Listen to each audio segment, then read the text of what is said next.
Hello दोस्तों, स्वागत है आपका एक बार फिर से कमल एकेडमी कोच में। आइए आज फिर से कुछ नया सीखते हैं। Good morning students. Today we will learn about chapter 10 Emperor Penguins. Emperor Penguins means क्या होता है आपको पता है? Penguins मीन्स होता है बगुला। एक प्रकार का जो समुद्र में जो बगुला रहता है ठंडे स्थानों पर उसको बोलते हैं पेंगुइन्स। तो इस स्टोरी में है, ध्यान से सुनिएगा। The largest of all penguins, emperor penguins are the only animals that are able to live in the extreme cold of the Antarctic winter.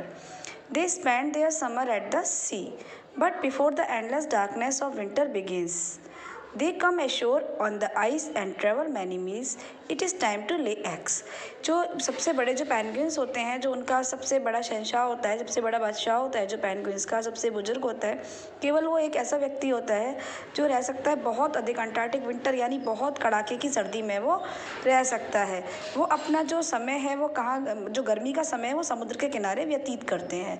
लेकिन जो डार्कनेस और विंटर बिगिंस, जैसे ही डार्क अंधेरा शुरू होता है यानी विंटर्स रात आती शुरू हो जाती है, तो वो अपने ठंडे स्थानों पर eyes and travel many meals, वो अपने बर्फीले स्थानों पर बहुत मीलों तक यात्रा कर सकते हैं। ये समय होता है उनका अंडे देने का। They move along by waddling on their feet और एट टाइम्स, तो वो अपने डगमगाते हुए पैरों से बहुत लंबे समय तक चल सकते हैं।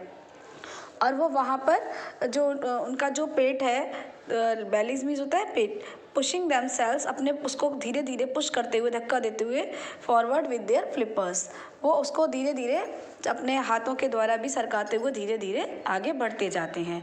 The mummy penguin produce one large egg, जो मम्मी पेंगुइन थी उसने बनाया एक बहुत बड़ा अंडा दिया। विच शी प्लेस, उसने वहाँ पे उसे रखा टॉप ऑफ हर फीट, अपने पैरों के पास से उसे बहुत अलग रखा। वुड नॉट फ्रीज, जहाँ बहुत ज़्यादा कोल्ड नहीं था। Almost at once daddy penguin comes up, तभी डैडी पेंगुइन उसके पास आए। टेक्स द एग, अंडा लिया from her and moves it on its own feet, और उसे लिया अपने पैरों के नीचे। There the egg is kept warm, अंडा अंदर क्या था, वो गर्म था। फोल्ड ऑफ फीदर्ड स्किन, जैसे पंखों की तरह से स्किन होती है त्वचा, उसकी तरह से फोल्ड हो रहा था। That Hanks down from his stomach, तो उन्होंने उसको अपने स्टमक पर टांग लिया। फॉर द नेक्स्ट 2 months, जब 2 महीने बीत गए, the male penguins huddle closely together with the eggs on their feet, जब उसने जो पेंगुइन्स थी उसने अपनी जो अपने आसपास महसूस किए अंडों को अपने पैरों के पास में क्योंकि उसने संभाल कर रखा हुआ था।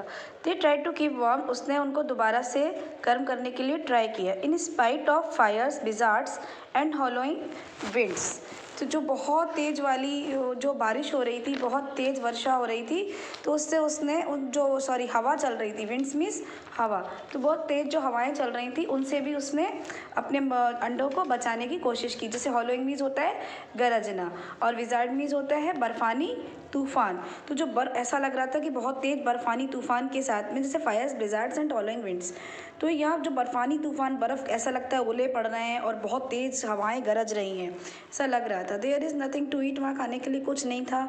And for nearly a month this total darkness, और इस महीने पूरा अंधेरा छाया हुआ था।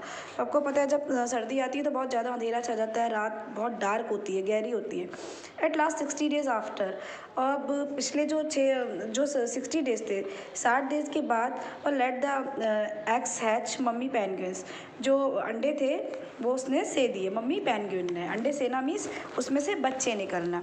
बिगिन फीडिंग द चिक्स, उसने अपने बच्चों को, चूज़ों को वो दूध पिलाना, फीड कराना शुरू कर दिया।